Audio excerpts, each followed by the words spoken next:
রোহিঙ্গা সংকট মোকাবিলায় মানবিক সহায়তা তহবিলের তীব্র সংকট এবং বৈশ্বিক অগ্রাধিকার পরিবর্তনের কারণে এই সংকট আরও গভীর হওয়ার আশঙ্কা দেখা দিয়েছে।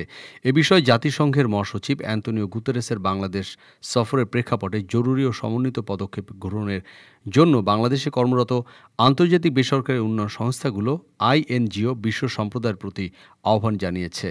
14 মার্চ 12টি আইএনজিও এক যৌথ বিবৃতিতে এ আহ্বান জানায়।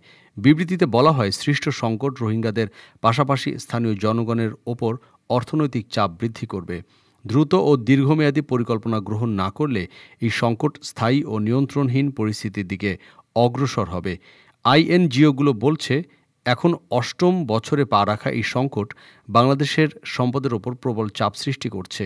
এমন প্রেক্ষাপটে বিশ্বব্যাপী বিভিন্ন পরিস্থিতির কারণে দাতাদের প্রতিশ্রুতি কমে আসছে। এই সংকট মোকাবিলার জন্য জাতিসংঘ, বাংলাদেশ সরকার, উন্নয়ন সহযোগীরা, আইএনজিও, স্থানীয় এনজিও এবং অন্যান্য গুরুত্বপূর্ণ আন্তর্জাতিক অংশীদারদের মধ্যে উচ্চ পর্যায়ের নিয়মিত সংলাপ অপরিহার্য। বিবৃতিতে আন্তর্জাতিক সম্প্রদায়ের প্রতি রোহিঙ্গা সংকট মোকাবিলায় পরিস্থিতির অবনতি রোধে জরুরি সহায়তা বৃদ্ধির আহ্বান জানানো হয়েছে। এতে বলা হয়, এখনই সময় বৈশ্বিক ও কার্যকর আন্তর্জাতিক পদক্ষেপ গ্রহণের। ডেস্ক রিপোর্ট, আজ বার্তা, ঢাকা।